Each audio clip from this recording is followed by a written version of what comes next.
ang mga kwento ng pag-ibig, kwento ng buhay at kwento ng pag-asa dito sa Barangay Love Stories. Love Stories.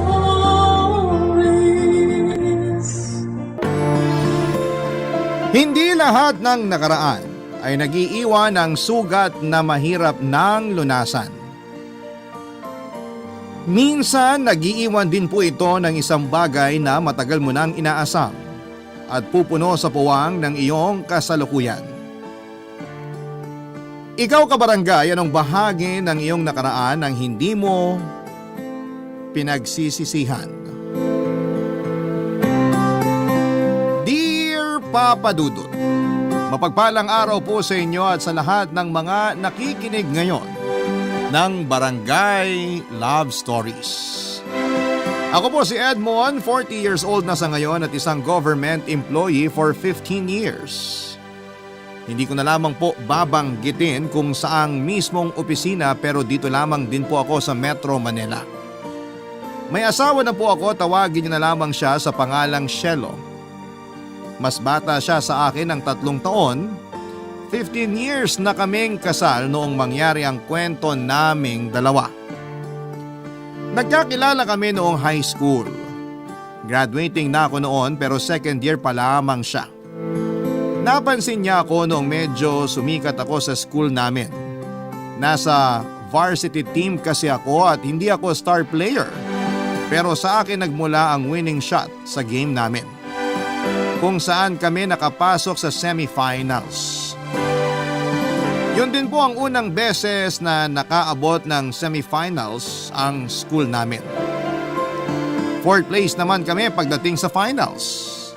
Medyo nalungkot ako sa parting yon ng journey namin pero masaya pa rin ako dahil historic din naman yon para sa amin, Papa Dudut. Nung mag-college kami ay niligawan ko si Shelo kahit magkahiwalay na kami ng school na pinapasukan. At sinagot naman niya ako. Matapos naming ikasal noon ay pareho kaming nag-take ng civil service exam. At naipasa rin namin yon, Papa Dudut. Pareho kaming natanggap sa trabahong gusto naming applyan. Hindi kami pareho ng opisina pero magkalapit lang naman kaya sabay kaming pumapasok at umuwi. Madalas din kaming sabay kumakain ng tanghalian, Papa Dudut. Pareho kaming maprinsipyo ni Shelo. Marami kaming usapan tungkol sa politika. Mahilig din kaming manood o makinig ng balita. Updated kami lagi sa mga national issue at kung ano-ano pang may kinalaman sa bansa, Papa Dudut. Siguro nga'y nakaka-boring para sa iba yung ginagawa namin pero sa ganoon parang kami namulat sa realidad ng buhay, Papa Dudut.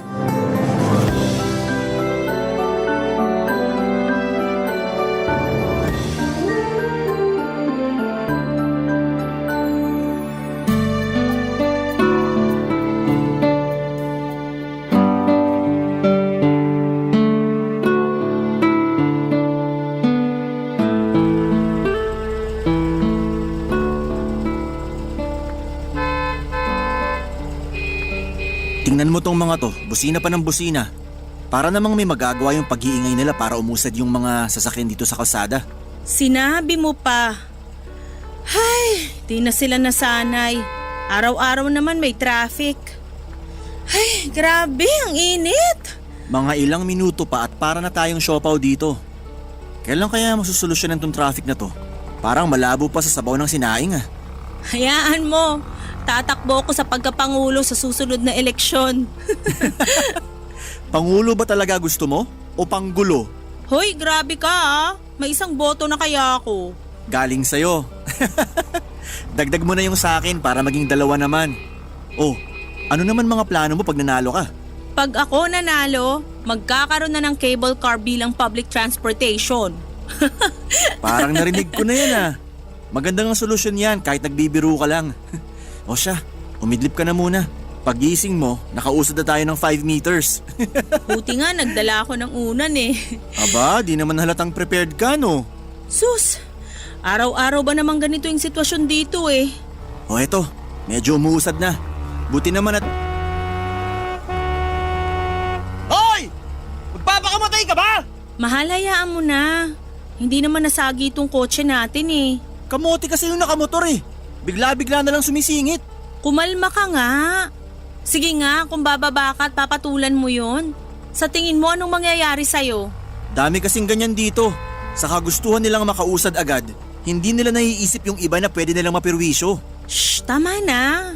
Baka mamaya bigla ka na lang maging action star niyan. Kung malapit lang yun sa akin, kakaltukan ko yun eh. Ikaw talaga. Pabayaan mo na, nakalayo na nga oh. Tapos ikaw galit na galit ka pa rin dyan. Kahit magsisigaw ka pa, hindi ka na nun maririnig.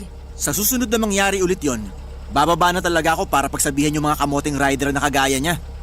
Kita mo naman di ba? Muntik na nating masagasaan. Tapos pag sila'y napahamak, tayo pa yung sisisihin. Teka lang ha, hindi ako yung kaaway mo kaya wag mo akong pagtaasan ng boses. Ay, pasensya ka na. Nakakabanas kasi. Di na naman tayo umuusad oh. Para tuloy tayong manok na nangingitlog dito. Ay, buti nga sana kung may itlog na darating eh. Kaso wala. Ay, naku mahal. Ano na naman ba yan? Wala. Wala nga ba talaga? Alam mo na naman siguro kung ano yung tinutukoy ko. Mahal naman. Sabi ko naman kasi sa'yo, magpa-test na tayo. Ayoko. Kundi naman tayo magkakaanak. Pwede naman tayo mag-ampon, di ba? Ayoko mag-ampon. Napag-usapan na natin yan, di ba? Di pa naman tayo sigurado na hindi ka na talaga magbubuntis. Kaya nga sabi ko magpa-test tayo. Pero ayaw mo naman. Paano natin malalaman Huwag kung... na nga lang natin pag-usapan. Sabi mo eh. Ganon lagi ang nangyayari kapag napag-uusapan namin ang tungkol sa pagkakaroon namin ng anak, Papa Dudut. Kahit gaano pa kasaya yung usapan kapag merong kahit isang salita na nagpapaalala tungkol doon ay nagbabago ang mood ni Shelo. Mula noong ikasal kami, Papa Dudut, ay wala na akong ibang hiniling kundi ang magkaanak kaming dalawa. Pero kahit na ilang beses na naming sinusubukan ay wala namang nangyayari. Hindi pa rin kami makabuo. Kahit na isang anak nga lang sana ay sobrang saya na namin. Gusto ko nang magpatingin sa doktor pero hindi ko yon magagawa kung ako lamang mag-isa. Kailangan kasi ay dalawa kami ni Shelo na magpa-test para malaman kung sino sa amin ang may problema. Pakiramdam kasi noon ng asawa ko ay siya yung may diferensya sa aming dalawa. Samantalang pakiramdam ko naman ay ako ang dahilan kung bakit hindi kami magkaanak. Nagkabeke kasi ako nung high school, Papa Dudut. Tingin ko ay hindi naman ako habang buhay na mababaog ng dahil lamang sa beke.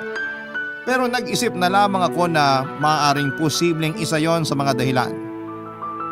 Ang nakakalungkot doon, Papa Dudut, ay tama pala si Shelo. Nalaman ko yon nang may matanggap ako na liham sa opisina, Papa Dudut.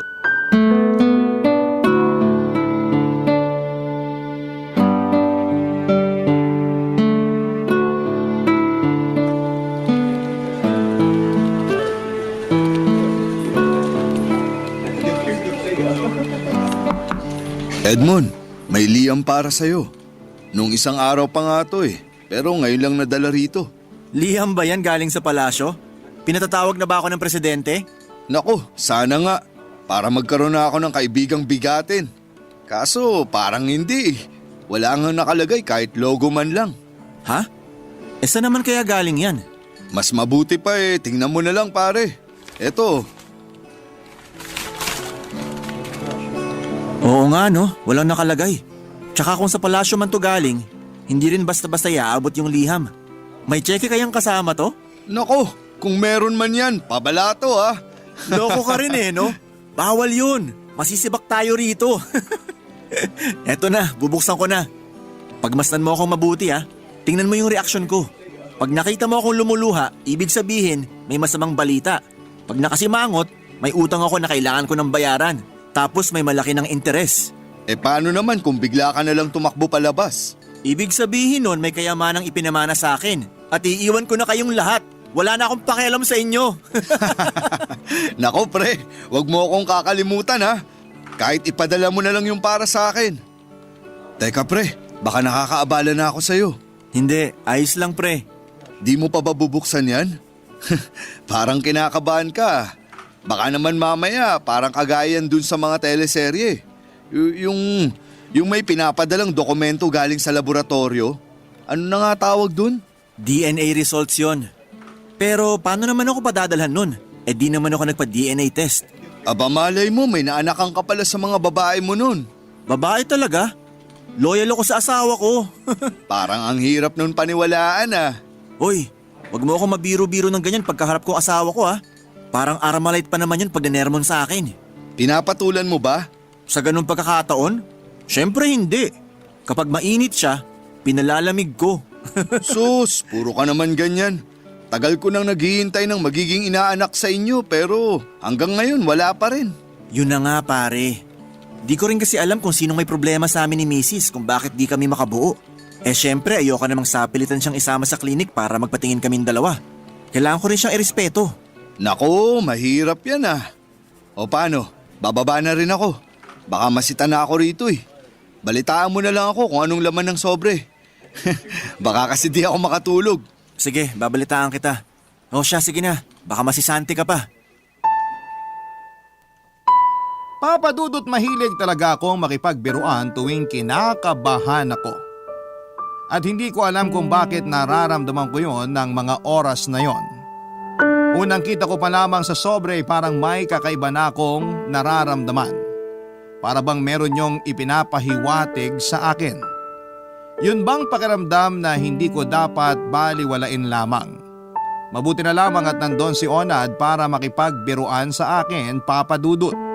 Kahit papaano ay nabawasan ang kaba ko. Yun nga rin ang dahilan kung bakit naging magkaibigan kaming dalawa. Pareho kaming palabiro. Matagal-tagal na rin kasi na naroon ako kaya maraming beses ko na siyang nakakakwentuhan. Hanggang sa maging magkaibigan na nga kami. Kaya naman tuwing may inihahatid siya sa opisina ay hindi namin mapigilang magkaroon ng mga sandaling kwentuhan. Tungkol naman sa sobre. Wala pa rin po akong ideya kung ano ang laman noon. Nakatanggap na rin naman ako ng liham dati pero yung ang pangalan ko at pangalan lang ng opisina ang nakalagay. Ibig sabihin, nagbabaka sakali ang nagpapadala nung sulat na inabot ni Onad sa akin sa opisina. Alam nito ang pangalan ko at kung saang opisina ako nagtatrabaho. Pero hindi nito alam ang mismong floor o department. Mukhang sinadya lang na hanapin ako. At kung sino man ang nagpadala noon ay gustong makipag-ugnayan sa akin, Papa Dudut, pero hindi alam kung papaano ako kukontakin. Kung ano man ang dahilan ay siguradong importante yon. Hindi ko pa rin nagawang buksan ng sobre kahit nakaalis na si Onad. At dahil nga kinakabahan ako ay pinagpaliban ko na muna at sinubukang mag-focus sa trabaho. Nang magkaroon ako ng pagkakataon, Papa Dudut, ay saka ko lamang naisipang buksan ang loob ng sobre at basahin ang nilalaman nito. Bagay na nagpabago sa isip ko, Papa Dudut. Barangay Love Stories. Barangay Love Stories. Papa Dudut, wala naman akong maalala na naging kaaway ko. Bukod sa ilang mga tao na nakakasalamuha ko araw-araw sa highway, sa tindahan, sa pila ng jeep o sa MRT ay wala naman akong nakakasagutan. Madalas pa rin kasi ako nagko-commute kahit na meron namang kaming sasakyan. Hanggat maaari kasi ayoko nang makadagdag pa sa traffic. Pero minsan ay hindi talaga naiiwasan na may nakakasagutan ako sa pila, sa loob ng jeep, lalo na doon sa mga ayaw mag-adjust para makaupo ng maayos ang iba. May mga pagkakataon din na may nakakasagutan ako na halimaw kung magmaneho at iba pang mga kamoting riders sa kalsada. Iniisip ko kasi noon na kahit sa maliliit na bagay lamang yon, ay maipakita ko na kaya ko ring gumawa ng kaunting pagbabago sa mga nangyayari sa paligid. Dahil sa simpleng pagtatama ko sa iba at hindi ko pag-tolerate sa paglabag nila sa batas o sa karapatan ng ibang tao, pakiramdam ko ay ang tapang-tapang ko. Pero sa liham na natanggap ko ay naramdaman ko yung pagiging ipokrito ko. Doon ko lang naisip na isa rin pala ako sa mga taong kinakainisan ko. Yung parang ang buti-buti kong tao pero hindi ko alam na may nagawa pala akong malaking pagkakamali sa buhay ko nang hindi ko namamalayan. Para akong binuhusan ng malamig na tubig nang mabuksan ko ang sobre at malaman kung kanino yon galing, Papa Dudut.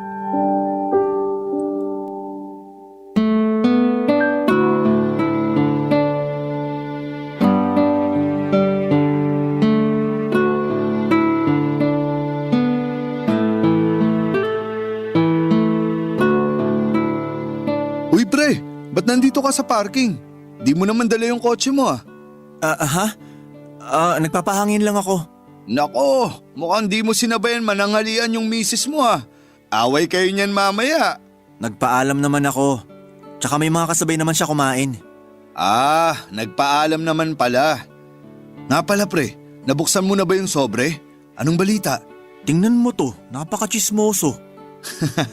Nagtatanong lang naman. Masyado ka kasing seryoso tapos medyo namumutla ka oh. Ha? Pinagpapawisan ka pa nga eh. Naku pre, umamin ka. Nag-LBM ka ano? Hindi, medyo sumasakit lang yung tiyan ko. Pero di naman ako nadudumi. Sus, kaya naman pala eh. Mahirap yan. Di ka na rin makakakain yan pre. Alam na ba ng misis mo? Hindi di ko na sinabi. Ano bang maitutulong ko? Kung gusto mo, kukunan kita ng gamot. Hindi na, okay na ako rito. Ako na lang kukuha mamaya kapag di pa rin nawawala yung pananakit ng tiyan ko. Papahangin lang muna ako rito. Ganun ba? Ikaw bahala. Buti na lang malilim dito sa pwesto mo. Teka, bakit dala mo yung sobre? Ito? Nadala ko lang pre. Nakakatawa nga eh. Cellphone ko dapat yung kukunin ko, pero tong sobre pa yung nadala ko.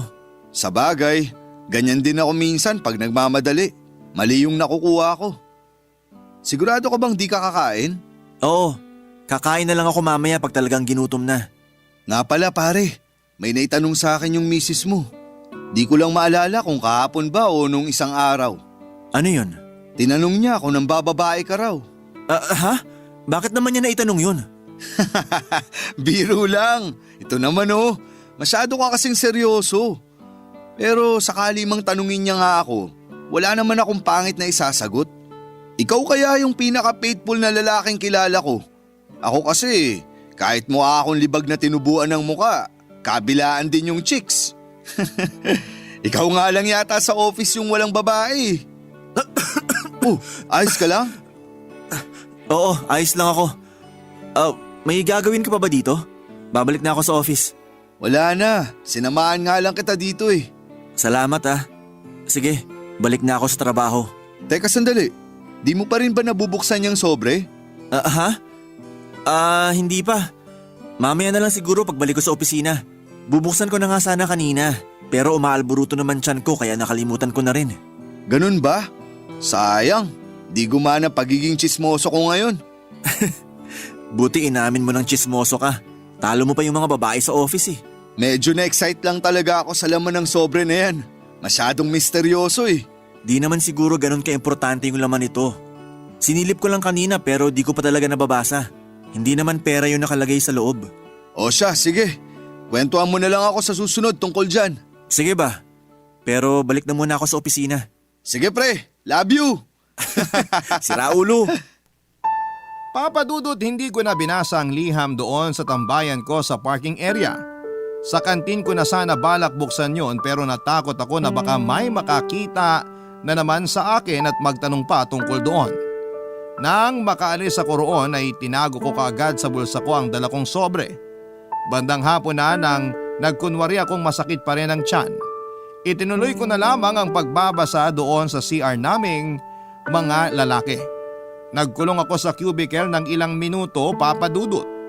Yung hinala ko noon ay sinagot ng hawak kong liham ng mga sandaling yon. Galing sa babaeng nakilala ko noon ang liham na yon. Si Camille. Nakasa doon ang impormasyon na nagkaanak kami. 13 years old na raw ang bata at babae ang anak namin. Flight attendant noon si Camille sa eroplanong sinakyan ko papunta ng Cebu. May mga kailangan akong asikasuhin noon para sa trabaho kaya ako napabiyahe. Nagkakilala kami ni Camille sa flight at nagkausap. Parang sobrang instant ng attraction namin sa isa't isa na tila nagpatangay na lamang kaming dalawa sa agos at bahala na kung saan kami dalhin. Dahil ang bilis ng mga pangyayari. Marami kaming mga bagay na hindi na itanong sa isa't isa. Ang mahalaga lang noong mga panahong yon ay magkasama kaming dalawa. Ang tanging bagay na sigurado ako matapos kong mabasa ang sulat na laman ng sobre ay ang katotohanang hindi ako baog. Ang katotohanang may anak kami ni Camille. Kahit na hindi ko pa nakikita ang bata ay naramdaman ko noon na nagsasabi po ito ng totoo, Papa Dudut. Ramdam ko na may anak na nga ako. Pero ang hindi ko alam at hindi ko sigurado ay kung paano mag-react ang asawa kong si Shelo kapag nalaman na niya ang katotohanan. Kaya naman pinalipas ko muna ang isang araw bago ko yon sinabi sa kanya, Papa Dudut.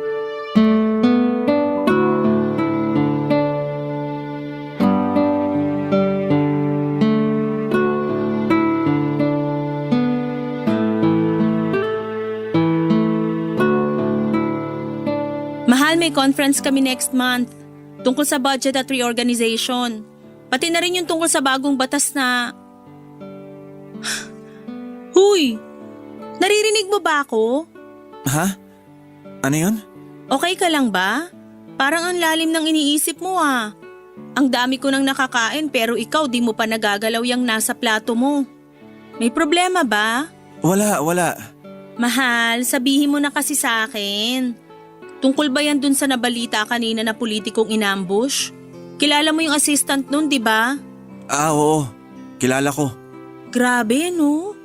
Ang hirap din talaga maging politiko. Tipong paglalabas sila parang nakabaon na yung isang paa nila sa hukay. Sobrang delikado. Shelo, may anak ako. Ano? Anong sinabi mo? May anak ako. 13 anyos na siya. Ano?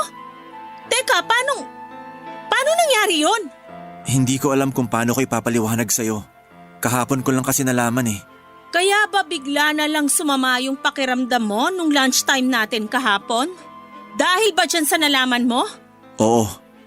May natanggap kasi akong liham eh.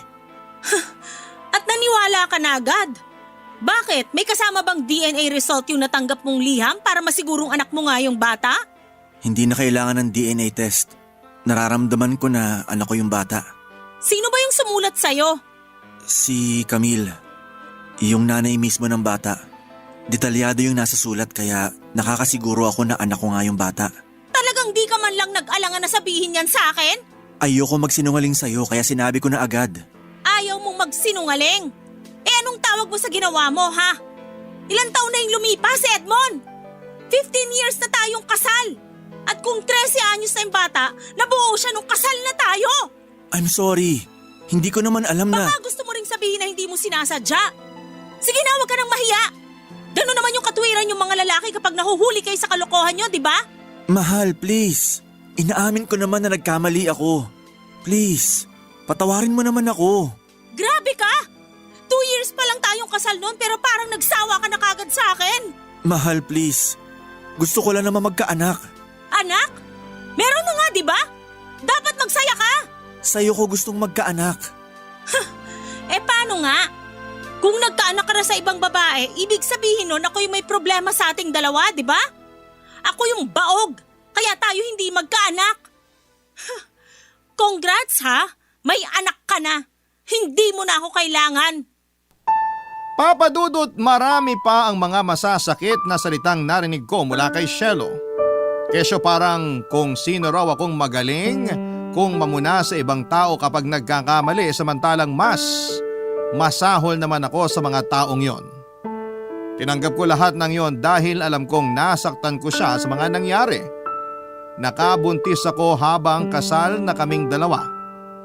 Gustuhin ko mang magsisi ay huli na rin naman ang lahat, Papa Dudut. Isa pa ay malaki na rin naman yung bata noong malaman ko. Hindi na ako ulit kinausap ni Shelo pagkatapos ng pag-uusap naming yon. Naintindihan ko naman siya dahil bukod sa malaki ang naging kasalanan ko sa kanya, dinaramdam niya rin yung nalaman niya na sa aming dalawa, siya talaga ang may problema kaya hindi kami makabuo. Gusto ko siyang yakapin at damayan pero hindi ko yon magagawa dahil sa galit niya sa akin ng mga panahong yon. Hindi na kami nagsasabay papunta ng trabaho o kahit sa pag-uwi. Magkasama pa rin kami sa bahay pero itinuring na niya ako na parang isang estranghero. Pagkatapos ng isang linggo ay umalis siya sa bahay namin at nagpunta sa bahay ng kapatid niya. Sa Maynila pa rin naman yung bahay pero nahihiya lang ako na puntahan siya. Hindi ko pa sana malalaman na nandun muna nagpapalipas si Shelo sa kapatid niya kung hindi pa naikwento sa akin ang mga katrabaho niya nung minsang mapasyal sila sa opisina namin para may mga ipapirma. Sinubukan kong tawagan si Shelo sa opisina niya para kausapin siya pero tuwing tatawagan ko siya ay hindi niya sinasagot ang tawag ko. Dahil doon ay bigla akong naduduwag. Nauna ko na kasi siyang sinubukang tawagan sa cellphone niya at tinext na rin pero mukhang nagpalit na siya ng SIM card na ginagamit. Kung yun po ang pagbabasehan, Papa Dudut, ay mukhang ayaw na talaga ni Shelo na magkaroon pa kami ng ugnayan. Mukhang ayaw ni Shelo na magkausap kaming mag-asawa, Papa Dudut. Barangay Love Stories. Barangay Love Stories. Papa Dudut, sa laki ng kasalanang nagawa ko, kinailangan ko noon ng mahabang panahon para maayos ang lahat. Hindi lang kasi si Shelo ang nasaktan, kundi pati na rin ang mismong ina ng anak ko.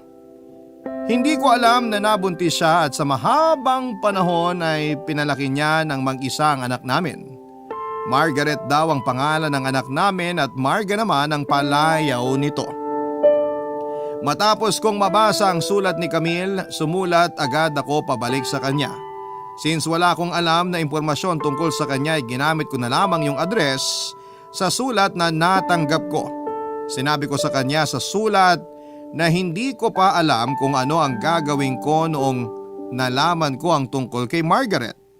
Humingi na rin ako ng tawad sa kanilang mag-ina sa mga nagawa ko sa kanila.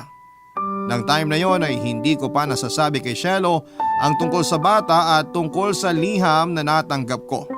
Kahit na sinagot ko na yung sulat ni Camille at humingi na ng tawad sa kanya, ay hindi ko pa rin ibinigay ang cellphone number ko.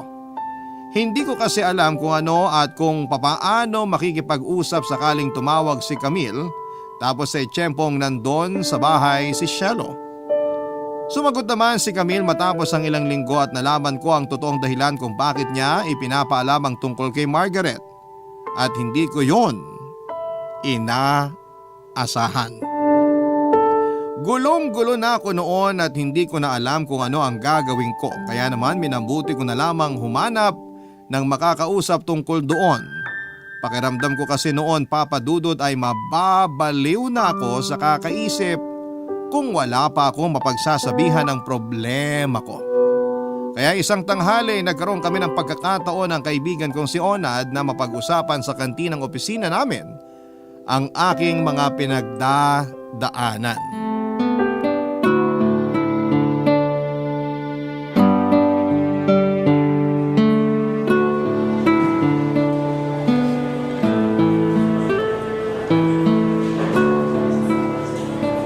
Ano ka mo?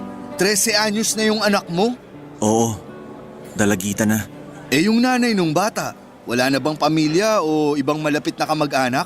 Sabi niya kasi yung ate at nanay niya lang yung malapit sa kanya. Kaso pareho na rin wala eh. Paanong wala? Namatay na pareho? Oo, kaya silang dalawa na lang ng anak kong magkasama. Eh teka nga, paano kayo nagkaanak kung di naman pala kayo masyadong nagkakilala noon? Alangan namang dun mo siya binuntis sa eroplano. Tol naman oh, napakahina mo rin eh no? Siyempre pagkababa namin ng eroplano, nagkita pa kami noon. Nagkayayaan mag-inuman tapos alam mo na. Sus, kaya naman pala eh. Guilty ka nga pala talaga sa kasalanan mo sa asawa mo. Alam ko naman yun. Humingi na nga ako ng tawad eh. Pero mukhang mahihirapan siyang ibigay yun sa akin. Kung ako rin naman yung asawa mo, ganun din ako. Pero alam mo pare, kung ako sa'yo, wag mo siyang susukuan. Yun naman talagang plano ko. Problema ko lang ngayon kung paano ko sasabihin sa kanya na gusto ni Camille na patirihin na sa bahay namin si Margaret. Gusto niya na ampunin namin yung bata. Bakit aampunin? Anak mo naman yun. Para magkaroon pa rin ng buong pamilya si Margaret. May sakit si Camille. Stage 4 na yung breast cancer niya. Yun din yung ikinamatay ng nanay at kapatid niya. Nako, delikado yun ah. Paano kung mangyari din yun sa Huwag anak? naman ganyan pare. Sorry. Pero kailangan pa rin yan malaman ng asawa mo. Kaso, di naman sa tinatakot kita ha. Pero mas malala yung galit na matatanggap mo nun. Baka mapatay na ako nun pag sinabi kong sa bahay natitira si Margaret. Kahit naman magkahiwalay kami ngayon ng inuuwian, kasal pa rin kami. At yung bahay na yon, conjugal property naming mag-asawa. Eto pare ha, di ba sa buong pagsasama nyo naman ng asawa mo walang pagkakataon na nang babae ka. Bukod dun sa nanay ng anak mo syempre. Wala talaga.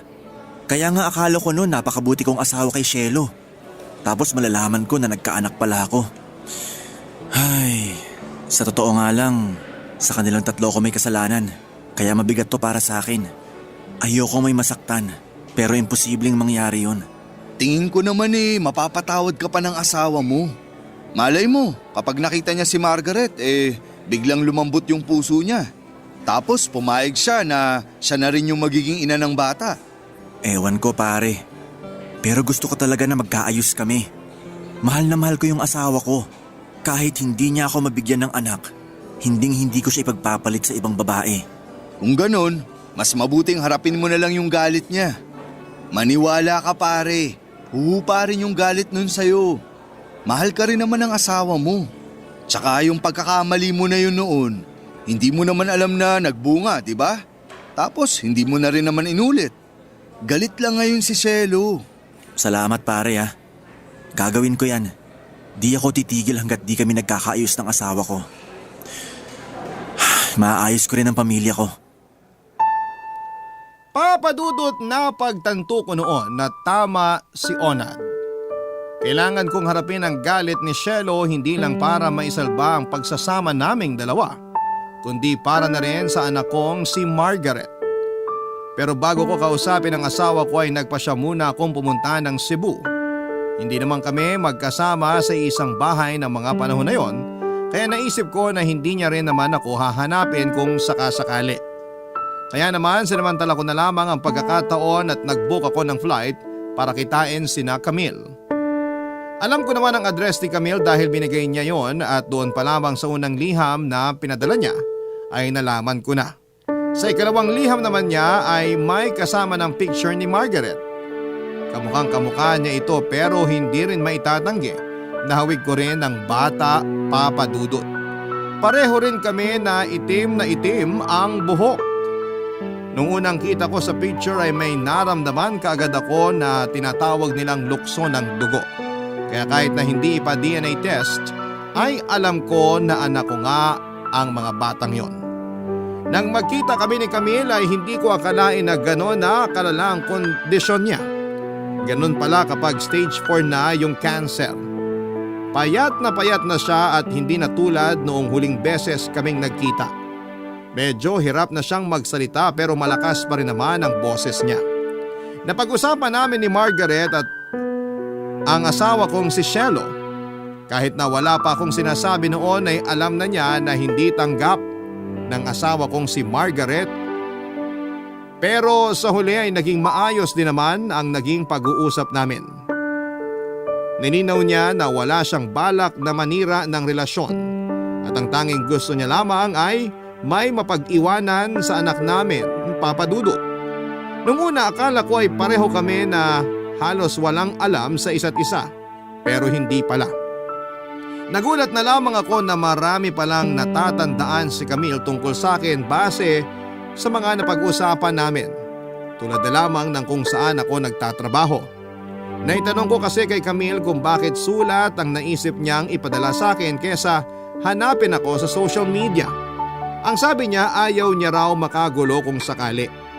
Alam niyang may asawa ako at ayaw niya na maghinala ito at pagmulan pa ng away namin kapag nagkataon. Kaya naman sulat ang naisip niyang ipadala na naka-address sa akin sa trabaho para hindi masyadong bulgar at para official business at work-related ang datingan. Hindi niya rin daw intensyon na makasira ng pagsasama. Medyo gipit lang siya sa oras dahil sa kondisyon niya at labis siyang nag-aalala sa magiging kalagayan ng anak namin kung sakaling dumating ang araw na pumanaw na siya, Papa Dudut.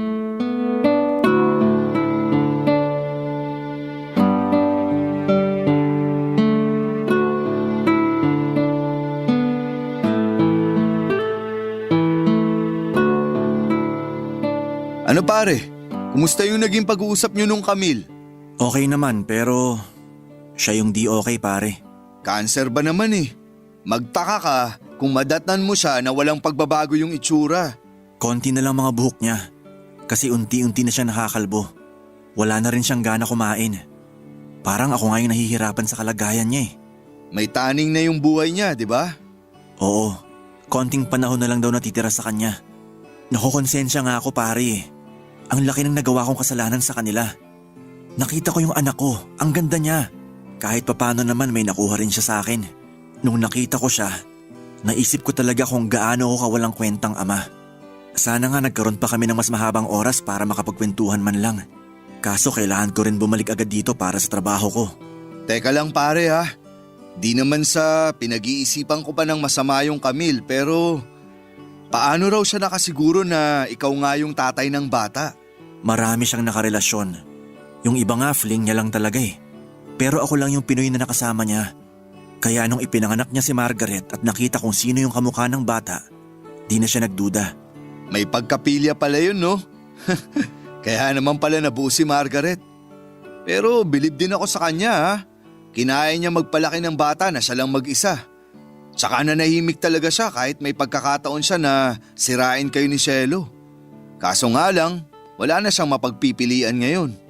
Wala nang maiiwan para sa bata eh. Ay, kaya nga eh. Pero alam mo naman na kahit sabihin ko yan sa asawa ko, hindi ko pa rin siya makukumbinsi sa gustong mangyari ni Camille. Konti na lang yung panahon natitira pare. Paano kung mawala na si Camille? Kawawa naman yung anak mo kung walang mapag-iiwanan. Babalik ako ron pagkatapos namin mag-usap ng asawa ko. Paano kung di pa rin pumayag si Cielo? Ewan ko pare. Parang mababaliw na ako sa kaiisip kung anong gagawin ko. Ayokong mamili sa kanila. Kailangan ako ni Margaret bilang ama. At kailangan ka rin ng asawa mo. Grabe, ang hirap niyan pare. Buti na lang, wala akong problemang ganyan kahit marami na akong anak. Igagaya mo naman ako sa'yo, puro panganay mga anak mo. Kahit puro sila panganay, wala naman ako naging problema sa mga nanay nila. Di naman sila nanghihingi ng suporta. Tsaka may mga karelasyon na rin kasi sila ngayon. Buti ka pa. Samantalang ako, di ko alam kung paano ko malalampasan tong problema kong to. Isa lang talaga yung nakikita kong solusyon dyan pare. Sikapin mo na magkaayos kayo ni Cielo. Suyuin mo. Mahal ka nun. Hindi yun makakatiis pag nakita niyang wala kang balak sumuko.